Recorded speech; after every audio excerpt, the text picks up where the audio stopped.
My family went to my birthday dinner without me and posted photos. I texted, "Save me some cake," then I cut them off financially. 1 month later, they are threatening me to pay after their rent and bills are due. I, 28 male, Ryan, am a creature of habit and, I suppose, a creature of misguided generosity.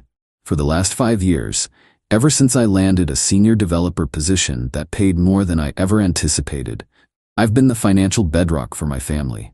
My mom, Sharon, 58, lost my dad young and lives on a meager survivor's pension. My sister, Laura, 26, is a stay-at-home mom to 2 kids, and her husband, Jason, 29, works sporadic cash-in-hand construction jobs that are more miss than hit. So, I stepped in. It wasn't a formal agreement, just a gradual absorption of their expenses. First, I took over their rent for the 3-bedroom house they live in, paid directly to the landlord, a clean $2,200 a month. Then came the utilities, another $400 or so. Then a monthly transfer of $800 to my mom for groceries and whatever else she needed.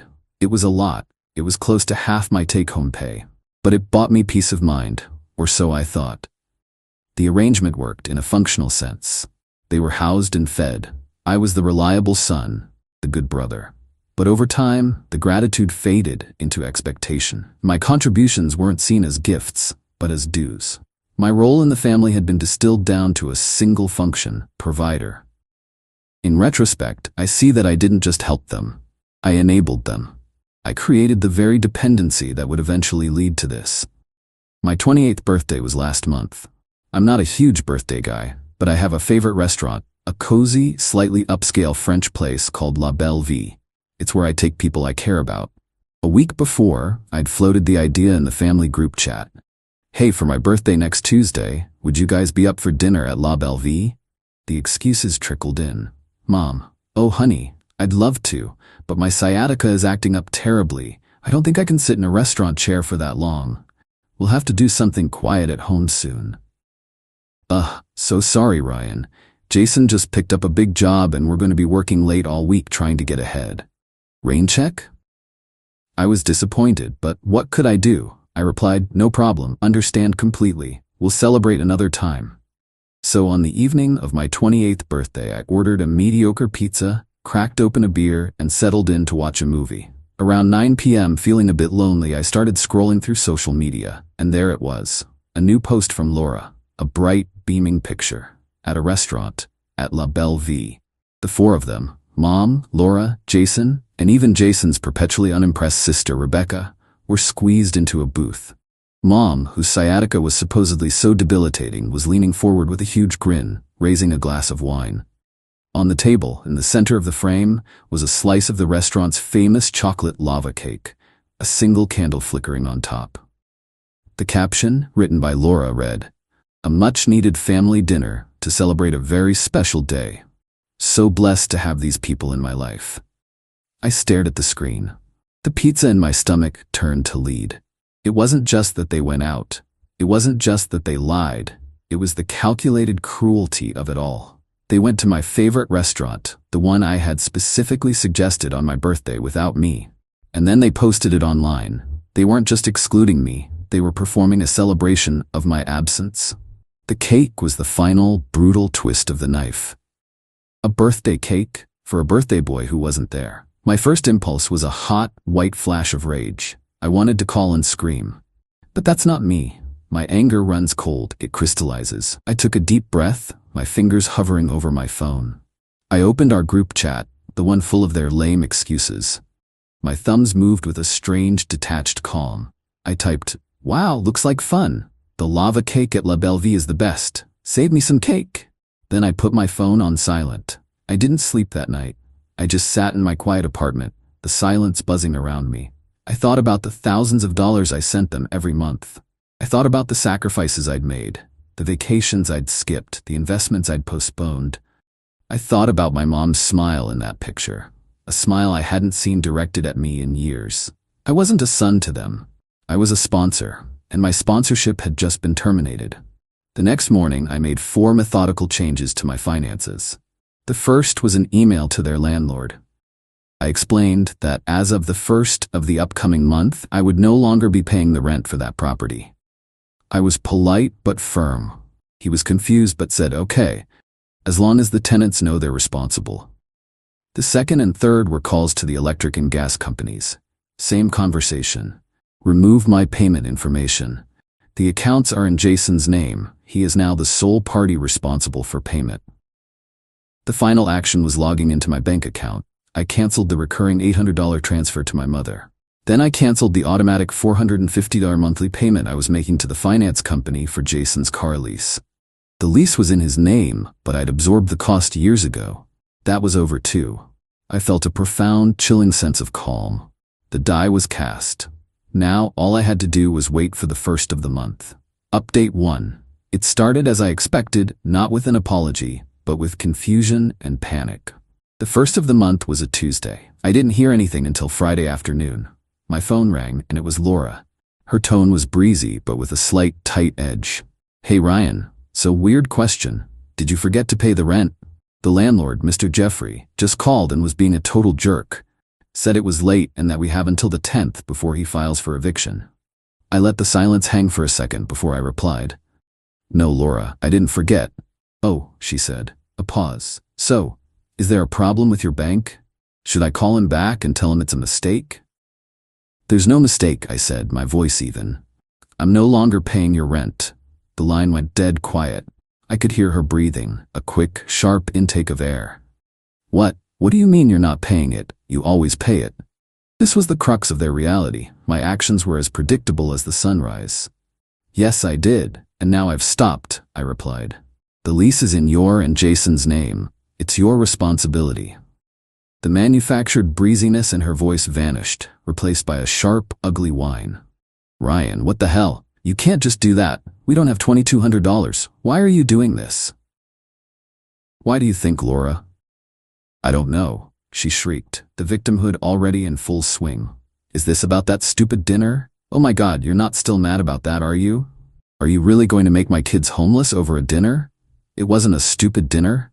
It was my birthday dinner, which you lied about to exclude me," I said calmly. "And I'm not making your kids homeless. You and Jason are responsible for housing your own children. That's what parents do." She started sputtering about how I was being cruel and petty, how I always got over things, and I should just get over this too. That was the line that sealed it. They were so certain of my compliance they didn't even see the betrayal as a risk. I just said, "This is my decision, it's final," and hung up. 30 seconds later, my mom called.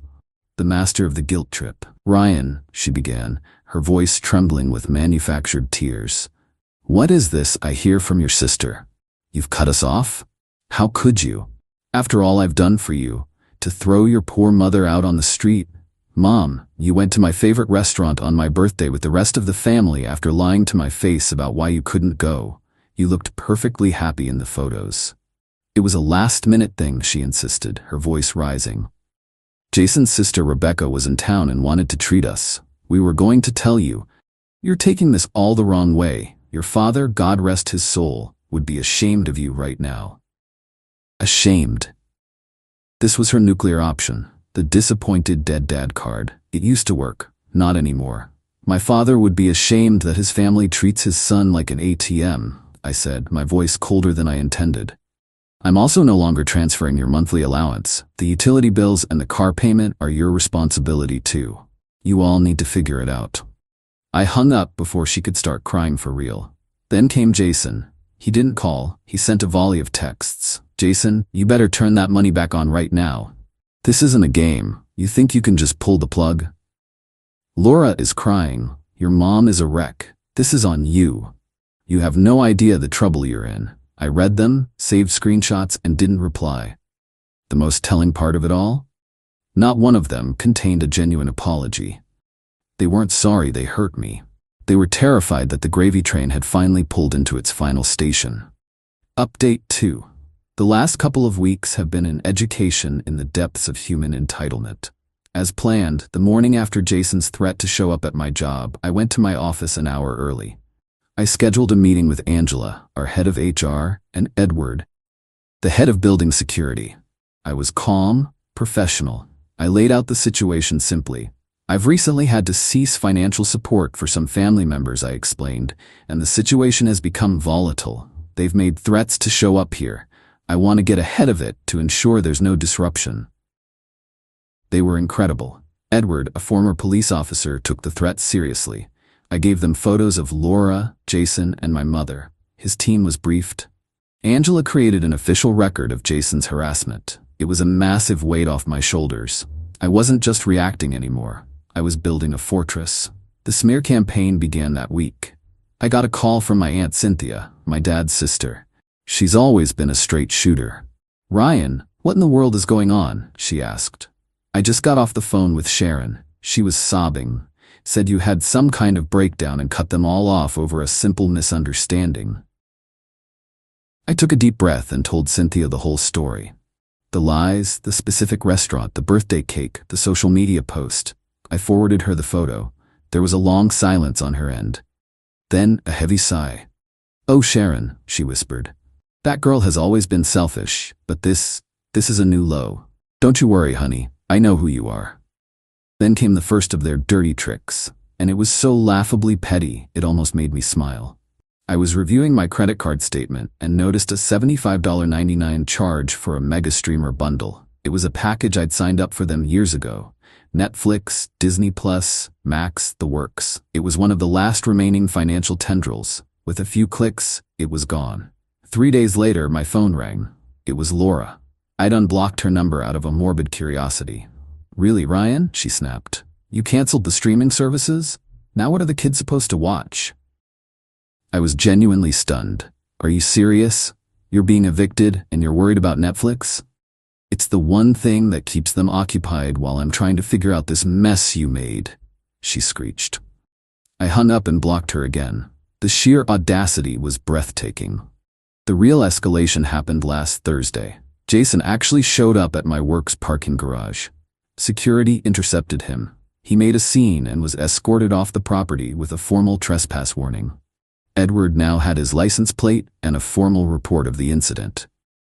It backfired spectacularly on them, giving me another brick for my fortress. Today, a new piece of mail arrived. A crisp, cream-colored envelope from a scuzzy-looking law firm. They were threatening to sue me for breach of a verbal contract and familial duty. It was a complete bluff, but it was a clear signal. They've decided to go to war. They just don't realize I've been preparing for battle since the day they ate my birthday cake. Final update. The past month has been the final, crashing crescendo of the symphony of consequences my family composed. I took their lawyer's letter to a highly respected family law firm. A partner, Miss Davis, read through my evidence. The bank statements showing the voluntary payments, the birthday post, the threatening texts, the HR report, and the official trespass warning for Jason. Her response was a wry smile. "Mr. Hayes," she said, "they don't have a case. In fact, you do." She drafted a cease and desist letter, so sharp it could cut glass. It systematically dismantled their claims and pivoted to a counter-threat, referencing Jason's harassment at my workplace and stating that any further contact would result in my immediate filing for a restraining order against all three of them. The silence that followed was absolute. The real consequences, however, were happening in the real world. Aunt Cynthia called me a couple of weeks after the eviction, sounding weary. "Ryan, I thought you should know. They're in a motel off the highway. It's not good."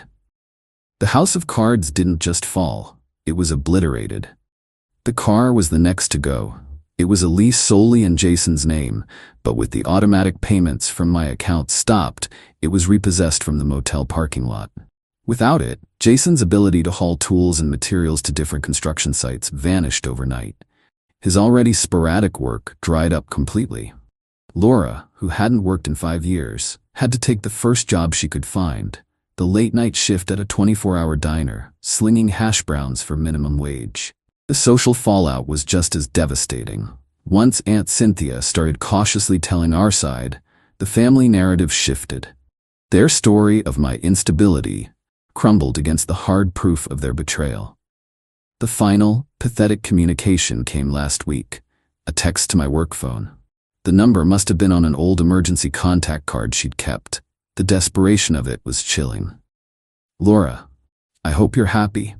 I hope you're sitting in your nice apartment, enjoying your money, knowing you did this. You destroyed our family. The kids are sleeping in a motel because of you. My fingers trembled slightly as I held the phone. I thought about the grief, the therapy sessions, the loneliness, and then I thought about the blissful, uncomplicated peace of my quiet apartment. I thought about the vacation I was planning, a 2-week trip to Japan, something I could never have afforded while bankrolling their lives. I typed my reply. Me, no. You did. You destroyed it the moment you decided that a free piece of cake was worth more than my self-respect. You weren't a family. You were a subscription service, and I finally canceled. I wish you the best. It was a lie. I didn't wish them the best. I wished them exactly what they had earned. But it sounded final. Then I blocked the number. Aunt Cynthia gave me one last update a week ago, saying it was the last time she could talk about it for her own sanity. My mom, Sharon, unable to stand the motel, had called a distant cousin and was now living in a spare room in another state. Laura and Jason were still at the motel, the fighting constant and vicious. The kids were caught in the middle, the true, innocent victims. That part hurts. It's a dull, constant ache. I've started a trust fund for my niece and nephew, putting a significant portion of the money I'm no longer spending on their parents into it. My lawyer is managing it, and they'll get it when they turn 21. It's the only way I can help them without enabling their parents. As for me, I'm not happy in the way you see in movies. Cutting off your family, even when it's necessary, feels like amputating a limb that has gone septic. You're healthier for it, you'll survive now, but you still feel the phantom pain. But I am free. The constant, low-grade anxiety is gone. The weight of their expectations has been lifted. My apartment is quiet, but it's a peaceful quiet now, not a lonely one. I'm sleeping through the night for the first time in years. I didn't get my slice of birthday cake that night. Instead, I got my life back. And as it turns out, that's a much, much sweeter deal.